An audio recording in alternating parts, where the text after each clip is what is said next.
ഫൈസൽ മുസ്ലിയാർ ഇരുത്തിയിട്ട് മൂപ്പരെ ആക്ഷേപിക്കണ്ടായിരുന്നു. ഫൈസൽ മുസ്ലിയാർ ഇതുവരെ എണീക്കാതിരുന്നത് കുടുങ്ങിപ്പോയതാണ്.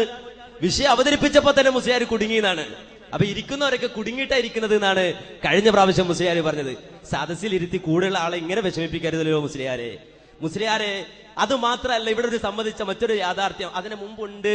അങ്ങനെ എല്ലാം കൂടെ വായിക്കാൻ പറ്റൂല, എല്ലാം കൂടെ വായിക്കണ്ട. അതിനു മുമ്പ് ചേർത്ത് വായിക്കേണ്ടത് വായിക്കണം മുസ്ലിയാരെ. അത് വായിച്ചിരുന്നില്ല ഇതുവരെ എന്ന് മുസ്ലിയാർ ഇവിടെ സമ്മതിച്ചു കഴിഞ്ഞു. പ്രാർത്ഥന എന്താണ്, എന്തിനാണ് പ്രാർത്ഥന എന്ന് പറയുന്നത്? പ്രാർത്ഥന എന്ന് പറഞ്ഞാൽ കൃത്യമായി ഇത് മനസ്സിലാക്കുവാനുള്ള വിശദീകരണം അവിടെ നൽകിയിട്ടുണ്ട്. ഒന്നുകൂടി കേട്ടോ മുസ്ലിയാര്. മനുഷ്യൻ സർവശക്തനല്ല, സർവകാര്യങ്ങൾക്കും കഴിവുള്ളവൻ അല്ലാഹു മാത്രമാണ്.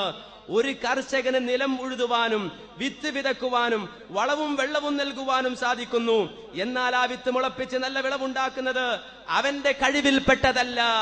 അപ്രകാരം ആ കൃഷിക്ക് യാതൊരു നാശവും ഉണ്ടാകാതിരിക്കുവാൻ വേണ്ടി രക്ഷ തേടുന്നതും അള്ളാഹുവിനോട് മാത്രമായിരിക്കണം. ഇങ്ങനെ മനുഷ്യ കഴിവിനപ്പുറമുള്ള മാർഗങ്ങളിൽ കൂടി, ഇങ്ങനെ മനുഷ്യ കഴിവിനപ്പുറമുള്ള എന്ന് പറഞ്ഞപ്പോൾ എങ്ങനെ എന്നവിടെ പറഞ്ഞിട്ടുണ്ട് മുസ്ലിയാരെ. ഇതുവരെയും എങ്ങനെ എന്ന് വായിക്കാതെ, ഇങ്ങനെ എന്ന് പോലും വായിക്കാതെ തെറ്റിദ്ധരിപ്പിക്കാമെന്നാണ് മുസ്ലിയാര് വിചാരിച്ചത്. ഏതായാലും മുജാഹിദ് പ്രസ്ഥാനം എഴുതുന്ന പാഠപുസ്തകമൊക്കെ നന്നായി തന്നെ വായിച്ച് പഠിക്കണം. അത് കണ്ടം മുറിച്ചല്ല പഠിക്കേണ്ടത്, മുമ്പ് മുതൽ തന്നെ പഠിക്കണം. മറ്റൊരു വാചകവും വായിച്ചു. എന്താ മുസ്ലിയാരെ അതിൽ തെറ്റ്? പറയൂ, നിങ്ങൾ എന്താണ് ആ വിശദീകരണത്തിൽ തെറ്റുള്ളത്? നിങ്ങൾക്ക് ഇതുവരെ പറയാൻ കഴിഞ്ഞിട്ടില്ല. പിന്നെ ഒരു വിരട്ടലാണ് മുസ്ലിയാർ ഇവിടെ നടത്തിക്കൊണ്ടിരിക്കുന്നത്.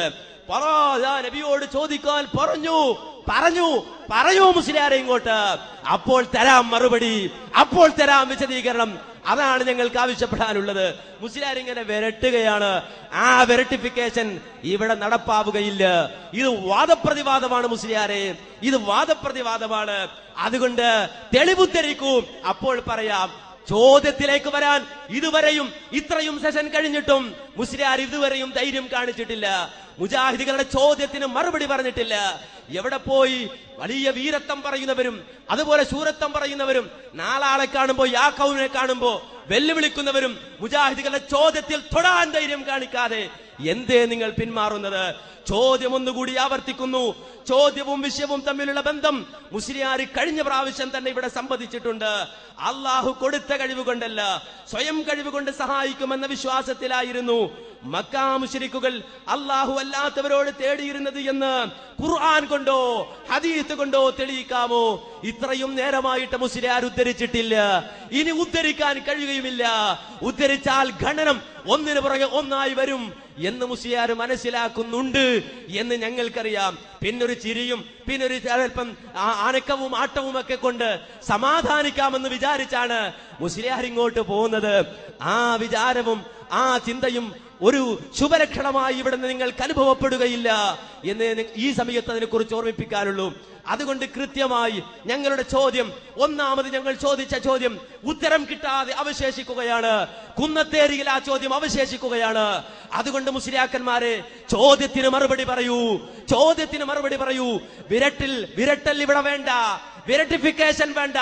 തെളിവുണ്ടെങ്കിൽ ഉദ്ധരിക്കൂ, വാചകം ഉദ്ധരിക്കൂ, തെളിവുകൾ പറയൂ, അപ്പോൾ അതിന് ഖണ്ഡനം വരും. അതുകൊണ്ട് ചോദ്യത്തിന് ഉത്തരം പറയണം, ചോദ്യത്തിന് ഉത്തരം പറയണം, മുജാഹിദുകളുടെ ചോദ്യത്തിന് ഉത്തരം പറയണം. ഇതുവരെ അത് പറഞ്ഞിട്ടില്ല എന്നാണ് മുസ്ലിയാർ പറയുന്നത്. ഈ നേരത്തെ ഒഴിഞ്ഞത് വിഷയവുമായി ബന്ധമില്ലെന്ന് പറഞ്ഞുകൊണ്ടാണ്. എന്നാൽ ഇപ്പോൾ മുസ്ലിയാർ പറയുന്നത്, കഴിഞ്ഞ സെഷനിൽ കഴിഞ്ഞതിന്റെ മുമ്പത്തെ സെഷനിൽ മുസ്ലിയാർ പറഞ്ഞത് ബന്ധമുണ്ട് എന്നാണ്. പക്ഷേ കഴിഞ്ഞ പ്രാവശ്യവും മുസ്ലിയാർ ചോദ്യത്തിന് ഉത്തരം പറഞ്ഞാതെ അവിടെ ഇരിക്കുകയാണ് ചെയ്തത്. അതുകൊണ്ട് ചോദ്യം വ്യക്തമാണ്, കൃത്യമാണ്. നിങ്ങൾ മദ്രസ പാഠപുസ്തകത്തിൽ വെട്ടിമുറിച്ചു വായിച്ചു. ഇങ്ങനെ എന്നതുപോലും ഒഴിവാക്കി, എങ്ങനെ എന്ന് പറഞ്ഞത് ഒഴിവാക്കി. മാത്രമല്ല, അങ്ങനെ ഒഴിവാക്കിക്കൊണ്ട് വായിച്ചു എന്ന് മാത്രമല്ല, അത് മുജാഹിദുകളുടെ നിർവചനമാണ്. അത് പൊളിഞ്ഞു. എങ്ങനെ പൊളിഞ്ഞു എന്ന് ഇതുവരെയും പറഞ്ഞിട്ടില്ല. എങ്ങനെ പൊളിഞ്ഞു എന്ന് ഇതുവരെയും പറഞ്ഞിട്ടില്ല. പൊളിയും, അത് മുസ്ലിയാരുടെ ഒരു സ്വപ്നമാണ്. പക്ഷേ ആ സ്വപ്നത്തിന് ഒരിക്കലും സാക്ഷാത്കാരം ഉണ്ടാവുകയില്ല എന്നാണ് ഈ സമയത്ത് ഓർമ്മിപ്പിക്കാനുള്ളത്. അതുകൊണ്ട് തന്നെ കൃത്യമായി ഇവിടെ തെളിവുകൾ ഞങ്ങൾ ഉദ്ധരിച്ചു കഴിഞ്ഞു, ചോദ്യങ്ങൾ ഞങ്ങൾ ചോദിച്ചു കഴിഞ്ഞു, വിഷയവുമായുള്ള ബന്ധം ഞങ്ങൾ സ്ഥാപിച്ചു കഴിഞ്ഞു. പക്ഷേ ഉത്തരം കിട്ടാതെ അവശേഷിക്കുന്നു. അതുകൊണ്ട് തന്നെ ചോദ്യത്തിനുള്ള ഉത്തരം മുസ്ലിയാർ കൃത്യമായി പറയണമെന്നാണ് ഈ സമയത്ത് ഞങ്ങൾക്ക് ആഹ്വാനം ചെയ്യാനുള്ളത്. ചോദ്യത്തിലേക്ക് വരുന്നു എന്ന് പറഞ്ഞതുകൊണ്ട് ചോദ്യമാവില്ല. പിന്നെ ഞങ്ങൾ ചോദ്യത്തിലേക്ക് വരുന്നില്ല, ഞങ്ങൾ ഉത്തരത്തിലേക്ക് തന്നെയല്ലേ വരേണ്ടത്. ഞങ്ങൾ ഉത്തരം പറയുന്ന ടൈമല്ലേ. ഈ ആദ്യ വിഡിത്തം പറഞ്ഞാലോ പിന്നെ മൂപ്പർക്ക് നമ്മൾ പഠിപ്പിക്കാൻ പോവാണ്. എന്ത്? ഞങ്ങൾ ഏതാണ് കട്ട് വായിച്ചത് അത് നിങ്ങൾ തെളിയിക്കണം. ഞങ്ങൾ നിങ്ങളുടെ നിർവചനത്തിൽ എന്താണ് കട്ട് വായിച്ചത് അത് നിങ്ങൾ തെളിയിക്കണം. വെറുതെ പറഞ്ഞാൽ മതിയോ? നിങ്ങളുടെ നിർവചനം ഞാൻ 2ാം 3ാം ക്ലാസ് എന്നുള്ള പുസ്തകത്തിൽ നിന്ന് വായിച്ചില്ലേ? അതിലെന്താ ഉള്ളത്? മനുഷ്യരുടെ കഴിവിൽപ്പെടാത്ത കാര്യങ്ങൾ സഫലീകരിച്ചു തരാനായി മറ്റൊരു ശക്തിയോട് വിനയത്തോടും അതീവ താഴ്മയോടും കൂടി ചോദിക്കുന്നതിനാണ് പ്രാർത്ഥന എന്ന് പറയുന്നത്. എന്ത് പറയാനുണ്ട് നിങ്ങൾക്കതിന്? മിണ്ടിയോ? ഇതിലെന്താ ഉള്ളത് കേട്ടോളൂ, ഞാൻ വായിച്ചുതരാ. മനുഷ്യൻ സർവശക്തനല്ല, സർവകാര്യങ്ങൾക്കും കഴിവുള്ളവൻ അള്ളാഹു മാത്രമാണ്. ഒരു കർഷകന് നിലം ഉഴുതുവാനും വിത്ത് വിതക്കാനും വളവും വെള്ളവും നൽകുവാനും സാധിക്കുന്നു. എന്നാൽ ആ വിത്ത് മുളപ്പിച്ച് നല്ല വിളവുണ്ടാക്കുന്നത് അവന്റെ കഴിവിൽപ്പെട്ടതല്ല. ഇതിനുവേണ്ടി പടച്ചവനോട് പ്രാർത്ഥിക്കുകയാണ് വേണ്ടത്. അപ്രകാരം ആ കൃഷിക്ക് യാതൊരു നാശവും ഉണ്ടാകാതിരിക്കുവാൻ വേണ്ടി രക്ഷ തേടുന്നതും അള്ളാഹുവിനോട് മാത്രമായിരിക്കണം. ഇങ്ങനെ മനുഷ്യ കഴിവിന് അപ്പുറത്തുള്ള കാര്യങ്ങളിൽ, മനുഷ്യ കഴിവിന് അപ്പുറമുള്ള മാർഗങ്ങളിൽ കൂടി രക്ഷയും ശിക്ഷയും ഗുണവും ദോഷവും ചെയ്യാൻ കഴിയുമെന്ന വിശ്വാസത്തോടു കൂടിയുള്ള അപേക്ഷക്കാണ് പ്രാർത്ഥന എന്ന് പറയുന്നത്. അവിടെയാണ് ഞങ്ങൾ പിടികൂടിയത്. എന്താണ് പറഞ്ഞത്? ഇങ്ങനെ മനുഷ്യ കഴിവിന് അപ്പുറമുള്ള മാർഗങ്ങളിൽ കൂടി രക്ഷയും ശിക്ഷയും ഗുണവും ദോഷവും ചെയ്യാൻ കഴിയുമെന്ന വിശ്വാസത്തോടു കൂടിയുള്ള അപേക്ഷ. അതാണ് ഞാൻ പറഞ്ഞത്. മനുഷ്യ കഴിവിന് അപ്പുറത്തുള്ള കാര്യമായി നിങ്ങൾ പരിചയപ്പെടുത്തുന്നതാണല്ലോ വഫാത്തായി നബിയെ വിളിച്ചാൽ ഉത്തരം കിട്ടുമെന്ന് വിശ്വസിക്കൽ, അല്ലേ? ആ ഉത്തരം കിട്ടുമെന്ന വിശ്വാസം അതാണല്ലോ സൂചിപ്പിക്കുന്നത്. ഞാൻ പറയുന്നു, എന്നാൽ എന്റെ വഫാത്തിനു ശേഷം എന്നെ വിളിച്ചാൽ ഞാൻ ഉത്തരം ചെയ്യുമെന്ന് മഹാനായ മുഹമ്മദുർ റസൂലുള്ളാഹി തെളിവ് പറഞ്ഞില്ല, ഹദീസ് പറഞ്ഞില്ല. എന്താണ് നിങ്ങൾക്ക് വേണ്ടത്? ഈ രൂപത്തിലുള്ള ഓരോ കാര്യങ്ങൾ പറഞ്ഞ് വെറുതെ സമയം കളയണോ? പിന്നെ ചോദ്യം ഈ കുന്നത്തേരിയിൽ ഇങ്ങനെ നിൽക്കുന്നു. പൊട്ടത്തരം ചോദിച്ചാൽ ഇങ്ങനെ നിൽക്കലെന്നെ. അത് ഞങ്ങൾ അവിടുന്ന് പഠിപ്പിച്ചു തന്നെയല്ലേ. വിഷയത്തിൽപ്പെട്ടത് ചോദിക്ക്, അതല്ലേ ഞങ്ങൾ പറഞ്ഞത്. പൊട്ടപ്പോഴത്തം ചോദിച്ചാൽ ഞങ്ങൾ മറുപടി അറിയോ? നിങ്ങൾ ഇനി ഇവിടുന്ന് അസർ നിസ്കാരം കലാകുന്നതിനെ കുറിച്ച് ചോദിച്ചു, ഞങ്ങൾ മറുപടി പറയാ? നിങ്ങൾ എന്തെങ്കിലും ചോദിക്കുന്നതിന് ഞങ്ങൾ വിഡ്ഢികളാണോ പറയാൻ? ഇല്ല, നിങ്ങൾ വിഷയത്തിൽ നിന്ന് ചോദിക്കൂ. അതുകൊണ്ടാണ് പ്രിയപ്പെട്ട സഹോദരന്മാരെ ഞങ്ങൾ അങ്ങനെ പറഞ്ഞത്. വിഷയത്തിൽ നിന്ന് ചോദിക്കൂ, മറുപടി പറയാം. ഞങ്ങൾ തെളിയിക്കേണ്ടത് ഞങ്ങൾ തെളിയിച്ചു. അതെന്താണ്? മഹാനായ ഹബീബ് പറഞ്ഞിട്ടുണ്ട്, എന്നെ വഫാത്തിന് ശേഷം വിളിച്ചാൽ പോലും ഞാൻ ഉത്തരം ചെയ്യും. നിങ്ങൾ എങ്ങനെ അതിന് മുമ്പ് എന്തുണ്ടായാലും ശരി, എന്തുണ്ടായാലും ഞങ്ങൾക്ക് എന്താണ്? അതുകൊണ്ടൊന്നും ഇവിടെ ഒന്നും സംഭവിക്കാൻ പോകുന്നില്ല. അതങ്ങനെ തന്നെയാണ്. അല്ലെങ്കിൽ ഇവലെ അവസ്ഥ അതാണ്.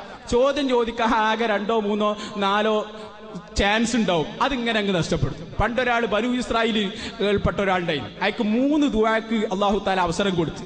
അപ്പൊ അയാൾ ഭാര്യ വന്നിട്ട് പറഞ്ഞ്, നിങ്ങൾക്ക് 3 ദുആക്ക് അവസരം ഉണ്ടല്ലോ, അതുകൊണ്ട് ഇന്ന സുന്ദരിയാക്കാൻ വേണ്ടി ഒന്ന് ദ്വാരക്കണം. അയാൾ ദ്വാരുന്ന് അയാ പെണ്ണിനെ സുന്ദരിയാക്കണേ. നോക്കുമ്പോ സുന്ദരി ഈ സൗന്ദര്യം കൂടിയപ്പോ എന്തുണ്ടായി എന്നറിയോ? അവള് വേറെ അങ്ങോട്ടോ പോയി. അപ്പൊ അയാൾക്ക് തോന്നി അവളെ ഒരു പട്ടിയുടെ രൂപത്തിലാക്കണം. 2ാമത് ദുആ ചെയ്ത് ആ ദുആവും പോയി. അപ്പൊ മക്കളെല്ലാം കൂടി ഒന്ന് പറഞ്ഞു, നിങ്ങൾ പട്ടിന്റെ രൂപത്തിൽ ഞങ്ങൾ അമ്മനെ കാണുമ്പോ വിഷമുണ്ട്.